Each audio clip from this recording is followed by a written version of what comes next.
So class 11th, next question I will discuss regarding provision for doubtful debts. What is provision for doubtful debts? अब हम आपको बता दें कि provision for doubtful debts होता क्या है, ये कहाँ से create होता है. So I will tell you. So provision for doubtful debts जो है वो एक तरीके का provision है कि मानते हैं कि इतना पैसा डूबने वाला है. ठीक है, यानी ये कहाँ से डूबेगा. सपोज करो हम गुड्स सोल्ड किए और हमारे पास 50 तरीके के डेटर्स हैं, ABCD जितने 50 तरीके के डेटर्स हैं. ठीक है, सो सपोज करो कि अगर 50 डेटर्स हैं हमारे पास जिनको हमने गुड्स सोल्ड किया है, जिनसे हमको पैसा लेना है अभी, तो उधार में गुड्स सोल्ड किया होगा वो क्रेडिट पे, ऑन क्रेडिट बेसिस. सो उस केस में हम लोग करते क्या हैं कि अगर 31 मार्च के अंदर वो पार्टी अगर पैसा नहीं दे पाती है, बहुत इंसिस्ट करने के बाद भी वो पैसा नहीं दे पाया, एक पार्टी ऐसी थी जिसका नाम था मिस्टर बी, वो पैसा नहीं दे पाया, तो ये मान लेते हैं हम कि वो पैसा डूब गया, बैड डेट्स हो गया, जिसको हम बोलते हैं कि प्रोविज़न फॉर डाउटफुल डेट्स. ये पैसा नहीं देगा, अभी डाउट में है. ठीक है, सो ये काम करता है. ये कहाँ से हम लोग इसको सर्वाइव करते हैं, ये होता है डेटर से क्रिएट होता है. ठीक है, सो ये बहुत बड़ी चीज़ है, बहुत अच्छा टॉपिक है प्रोविज़न फॉर डाउटफुल डेट्स. तो हमारे पास जो प्रोविज़न फॉर डाउटफुल डेट्स का जो टॉपिक है वो आज डिस्कस करने जा रहे हैं 31 मार्च 2018 का. ठीक है, इसमें प्राइवेट परचेज भी मिलेगा, बहुत सारी चीज़ें इसमें मिलेंगी. बहुत अच्छा क्वेश्चन है. सो यहाँ पे आप 31 मार्च 2018 और यहाँ पे एज ए 2018 कर लीजिएगा. डेट बहुत इम्पॉर्टेंट है आपके लिए. नेक्स्ट है हमारे पास जो कह रहा है कि prepare trading in profit and loss account. तो सबसे पहली चीज़ जो हमें चाहिए वो ओपनिंग स्टॉक है. ठीक है, दूसरी चीज़ चाहिए हमें परचेज चाहिए. तीसरी चीज़ हमें परचेज रिटर्न भी चाहिए. चलिए नेक्स्ट हम लोग चेक करते हैं कि क्या परचेज और परचेज रिटर्न. तो ओपनिंग स्टॉक आपके पास 6800 का है, 6800 आपका ओपनिंग स्टॉक. तो परचेज कितने का होगा. परचेज है हमारे पास 66,000 का परचेज. ठीक है, तो 66,000 का परचेज है. ठीक, नेक्स्ट है हमारे पास रिटर्न है इस क्वेश्चन में 1500. तो 1500 का हमने रिटर्न कर लिया. ठीक, अब एक मोस्ट इंपॉर्टेंट चीज जो एडजस्टमेंट से रिलेटेड है, कह रहा है कि private purchase amounting 4000 have been debited to purchase account. अब ये प्राइवेट परचेज क्या है, ये प्राइवेट परचेज है ड्राइंग्स है. ठीक है, जो इस परचेज में इंक्लूडेड है वो अपने घर के लिए एक्सपेंस है उसका. ठीक है, तो हम करते क्या है, प्राइवेट परचेज को हम ड्राइंग्स मानेंगे और हम जो बिजनेस का परचेज है वही रखेंगे केवल. तो प्राइवेट परचेज हमारे पास 4000. ठीक है, तो यहाँ पे आप माइनस करोगे प्राइवेट परचेज. ठीक है, तो प्राइवेट परचेज है कितना आपका, प्राइवेट परचेज है आपका 4000 रुपीज़ का. ठीक है, तो टोटल हो जाएगा 60,500. ठीक, तो ये प्राइवेट परचेज है. आगे देखते हैं नेक्स्ट ट्रांजेक्शन क्या कह रहा है. फिर है हमारे पास carriage inward question. Carriage inward part होता है आपका ट्रेडिंग से रिलेटेड.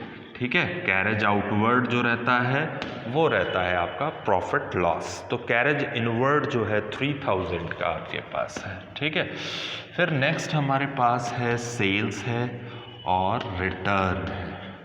ठीक है, तो सेल्स कितने का पार्ट है, 1,10,000 और 8,000. ठीक है, सो 1,10,000 और 8,000. ठीक है, सो नेक्स्ट है हमारे पास जो पॉइंट है हमारा सेल्स रिटर्न का 1,02,000. By closing stock. By closing stock है कितने का हमारा क्लोजिंग स्टॉक, टोटल 7,000 रुपीज़ के. ठीक है, 7,000 रुपीज़ का आपका क्लोजिंग स्टॉक है. इसके बाद हमारे पास और ऐसा कोई भी आइटम नहीं है जो हमारी ट्रेडिंग से रिलेटेड हो.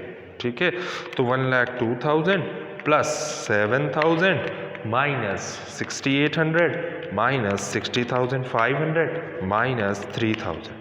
तो आपका जो प्रॉफिट आएगा, ग्रॉस प्रॉफिट है, तो यहाँ पे आप लिखोगे ग्रॉस प्रॉफिट CD. तो ग्रॉस प्रॉफिट सीडी आपकी कितनी बन रही है 38,700। ये एक नई चीज़ आपके क्वेश्चन में प्राइवेट परचेज जो है आप माइनस कर दीजिएगा परचेज में से, तो आपको जो फिगर मिलेगी वो होगी 60,500 की। अब हम लोग चेक करते हैं प्रॉफिट लॉस से रिलेटेड क्या है। पहली चीज़ तो हम डेप्रिसिएशन लगा लें। बिल्डिंग पे डेप्रिसिएशन बोल रहा है, और depreciation land and building and motor vehicle depreciation पे 2.5% है। सो हम लोग depreciation land and building check करते हैं। लैंड एंड बिल्डिंग की फिगर 12,000 है। 12,000 का 10% पहले निकालिएगा 1200, 1200 का आधा करिएगा तो 5% हो जाएगा, 600 उसका आधा करिएगा तो 2.5 हो जाएगा, ठीक है।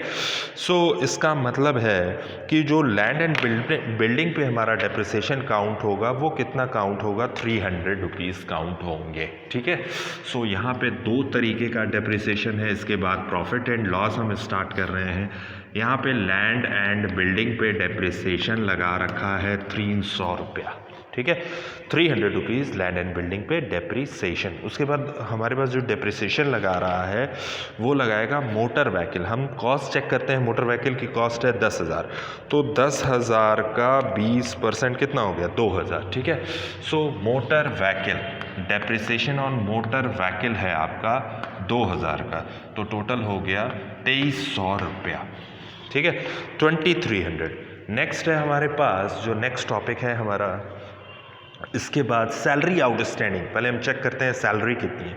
सैलरी है हमारे पास क्वेश्चन में, सैलरी है टोटल 9,000 की, तो 9,000 की सैलरी हो गई, और आउटस्टैंडिंग सैलरी कितनी है वो चेक करना है। तो आउटस्टैंडिंग सैलरी है एडजस्टमेंट में 200, तो सैलरी आपकी हो जाएगी, सैलरी आपका 9,000 गिवन है और प्लस आउटस्टैंडिंग सैलरी टोटल हो जाएगा आई थिंक 200 की गिवन है, तो 200 रुपीज़ हमने यहाँ पोस्ट कर दिया, तो टोटल सैलरी हो जाएगी 9,200 रुपीज़। नेक्स्ट आते हैं, बात करते हैं हम कि प्रीपेड इंश्योरेंस चेक करते हैं। सारे एडजस्टमेंट को पहले हम एक साथ लेके चल रहे हैं, ठीक है। तो प्रीपेड इंश्योरेंस है हमारे पास 200 का, तो इंश्योरेंस चेक करते हैं। हमारे पास रेंट एंड इंश्योरेंस दिया है 3,000 का, ठीक है।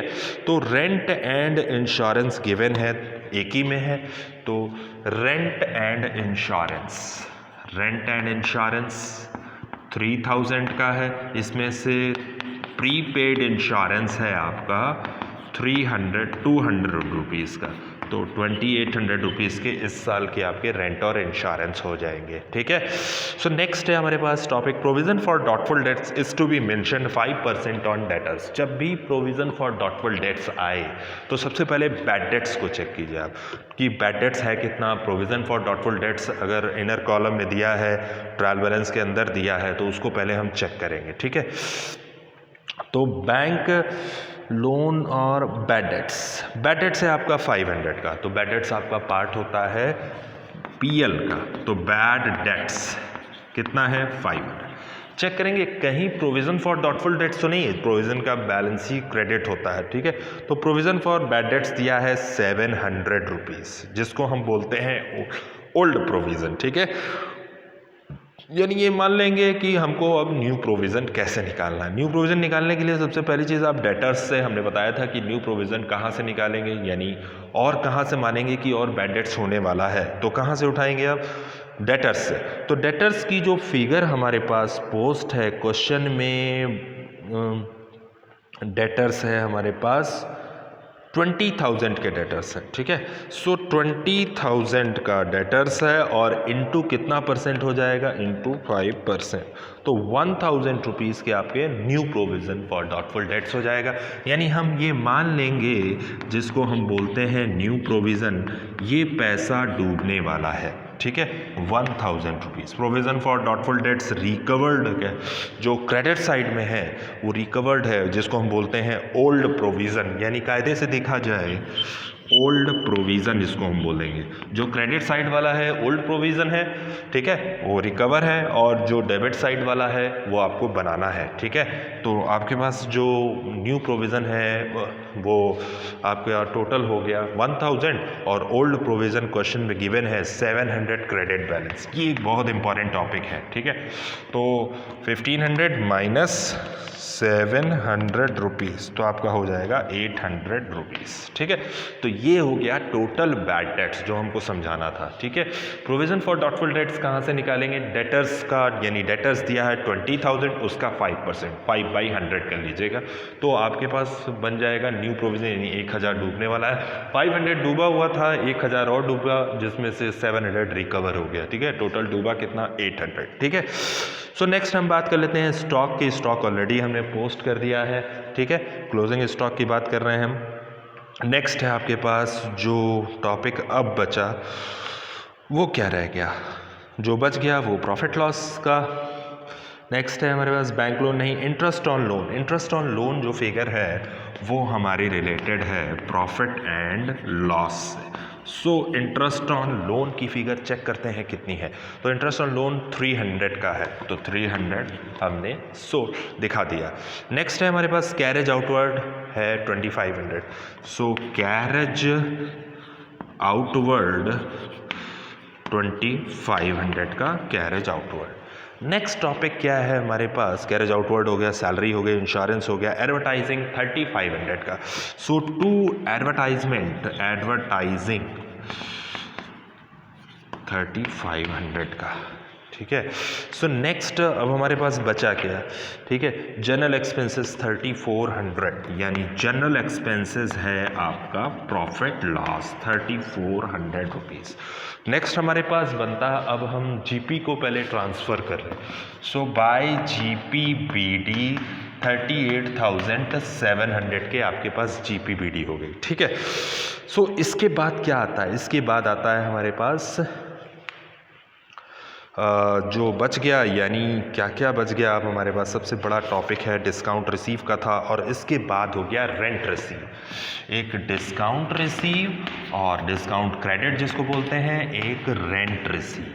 ठीक है, तो डिस्काउंट रिसीव है कितना? डिस्काउंट रिसीव है 500 और 300 आपका रेंट रिसीव है। ठीक है, सारी चीज़ें हो गई, कोई ऐसा पार्ट नहीं बचा जो प्रॉफिट लॉस के बाहर का है। ठीक है, तो हम लोग चेक करते हैं। एक नई चीज़ आपको मिली आज क्वेश्चन में, प्रोविज़न फॉर डॉटफुल डेट्स। करना कुछ नहीं है, हमेशा ये ध्यान रखिएगा कि कभी भी क्वेश्चन में प्रोविज़न फॉर डॉटफुल डेट्स आए तो क्वेश्चन में चेक करिए कहीं बैड डेट्स तो दिया तो नहीं है।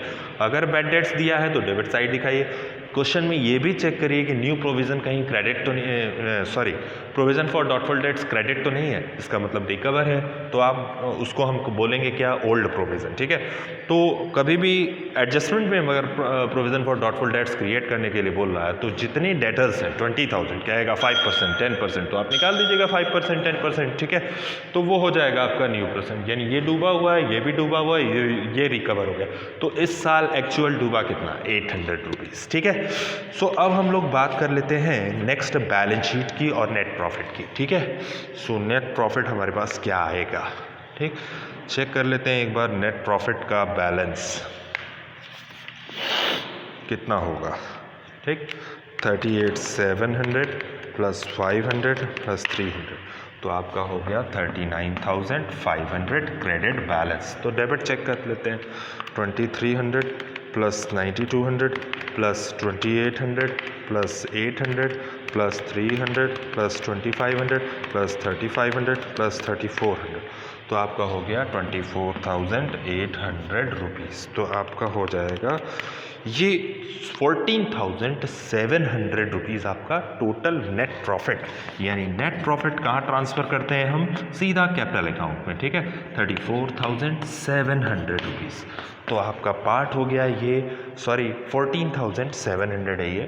ठीक है, तो ये नेट प्रॉफिट आपका कंप्लीट हो गया। नेक्स्ट हम बैलेंस शीट की बात कर लेते हैं, जो सबसे इंपॉर्टेंट है। कुछ प्रोविजंस इंपॉर्टेंट है और कुछ जो है आपके फिगर्स इंपॉर्टेंट हैं बैलेंस शीट से रिलेटेड। ठीक है, सो सबसे पहले हम लोग करेंगे कि आपको हम बताए थे कि capital plus NP minus drawing, अगर कोई इनकम टैक्स हो तो उसको माइनस कर दीजिए। ठीक है, सो नेक्स्ट आते हैं हमारे पास कैपिटल कितनी है। कैपिटल हमारे पास 30,000 की। ठीक है, सो 30,000 प्लस 14,700। हम लोग ड्राइंग्स को चेक करते हैं। ड्राइंग्स कितना है फिगर हमारे पास? 5,000 का, और एक ड्राइंग्स था जो प्राइवेट परचेज है, ये भी तो ड्राइंग्स है आपका। सो प्राइवेट परचेज हो गया 4,000 का माइनस प्राइवेट परचेज। ठीक है, तो नेट कैपिटल आपकी कितनी आ गई। ये जो प्राइवेट परचेज है ये प्राइवेट वर्ड ही ड्राइंग्स होता है, ठीक। सो 30,000 प्लस 40,700 माइनस 9,000, तो टोटल हो गया 35,700 रुपीज़, ठीक। अब हम लोग चेक करते हैं क्या नेक्स्ट है हमारे पास क्रेडिटर्स 10,000 के, ठीक है। क्रेडिटर्स हो गए 10,000 के, बाकी ऐसी कोई फिगर नज़र नहीं आ रही है। जो बिल्स पेबल वर्ड दिया है तो बिल्स पेबल 2,000 के हैं, पेबल वर्ड शो करता है लाइबिलिटी, ठीक है। फिर नेक्स्ट चेक करते हैं बैंक लोन, क्वेश्चन में है बैंक लोन, लोन एक वर्ड लाइबिलिटी को शो करता है। बैंक लोन कितना है 9,500 रुपीज़। नेक्स्ट हम बात कर लेते हैं इसके बाद क्या बच गया, यानी ऐसा कोई ट्रांजेक्शन जो आउटस्टैंडिंग है, आउटस्टैंडिंग सैलरी, तो आउटस्टैंडिंग सैलरी हमारी 200 रुपीज़ की पहला एडजस्टमेंट हमने कर दिया। ऐसा कोई एडजस्टमेंट और कोई रिलेटेड हो आउटस्टैंडिंग वर्ड से नहीं है तो हम लोग यहाँ पे शो कर देते हैं, देखते हैं 35,700, 10,000 रुपीज़, 2,000, 95, 200, तो 57,400 आपका आ रहा है लाइबिलिटी साइड का टोटल, ठीक है। सो अब हम बात करते हैं एसेट्स की। कैश हमारे पास है 2,000 का, तो कैश यहाँ कुछ सोचना नहीं है, डायरेक्ट यहाँ पोस्ट कर देना, ठीक। बैंक है 3,500 का, तो बैंक हमारे पास 3,500 का बैंक हो गया, ठीक। सो इसके बाद क्या है हमारे पास, बिल्स रिसीवेबल है 6,000 का, बिल्स रिसीवेबल शो करता है एसेट्स को। तो नेक्स्ट है हमारे पास डेटर्स, हाँ डेटर्स की फिगर 20,000 की थी, जिसमें एडजस्टमेंट में कह रहा था कि 5% आप प्रोविज़न कीजिए 1,000, यानी प्रोविज़न हो गया आपका डूबा हुआ पैसा, ठीक है 1,000। तो कायदे से देखा जाए तो आपके आज की डेट में डेटर्स मिलने थे 20,000 लेकिन मिला 19,000, ठीक है। सो नेक्स्ट है हमारा एक एडजस्टमेंट और छूटा, क्लोजिंग स्टॉक जो 7,000 का है, जो आउटर साइड में है। आउटर साइड का ट्रांजेक्शन दो जगह होता है, यानी एडजस्टमेंट कहते हैं। प्रीपेड इंश्योरेंस की बात कर लेते हैं, चलिए आउटस्टैंडिंग हो गया, प्रीपेड हमारी एसेट्स है तो इसका भी ट्रांजेक्शन यहाँ कर लें। Prepaid insurance 200 rupees. नेक्स्ट हम बात कर लेते हैं और कोई ट्रांजेक्शन ऐसा तो नहीं है, हमें नज़र नहीं आ रहा है ऐसा कुछ। फिर नेक्स्ट देखते हैं मोटर व्हीकल डेप्रिसिएशन से रिलेटेड, मोटर व्हीकल और डेप्रिसिएशन, यानी मोटर व्हीकल की कॉस्ट क्या थी 10,000, ठीक है, जिसमें से आपने 2,000 का डेप्रिसिएशन लगाया था।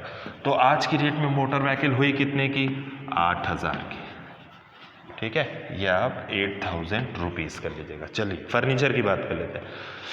फर्नीचर तो है नहीं इस क्वेश्चन में, लैंड एंड बिल्डिंग पे डेप्रिसिएशन लगा था। सो लैंड एंड बिल्डिंग, तो कॉस्ट कितनी है लैंड एंड बिल्डिंग की वो चेक कर लेते हैं। लैंड एंड बिल्डिंग की कॉस्ट है 12,000, फिर इसमें से -300 रुपीज़ आप लेस करोगे। ये लैंड एंड बिल्डिंग क्या है आपका डेप्रिसिएशन, इसका 300 का 11,700 आपका टोटल आ जाएगा। चलो सो 2,000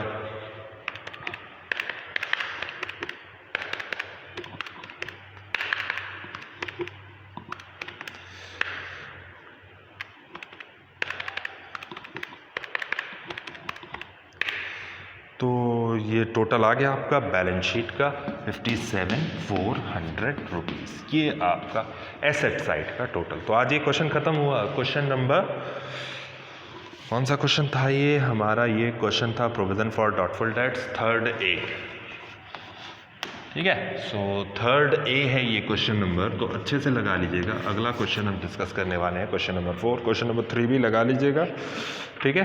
तो हम डिस्कस करेंगे आप क्वेश्चन नंबर 4 पे direct. So you have to write the question number 3rd A।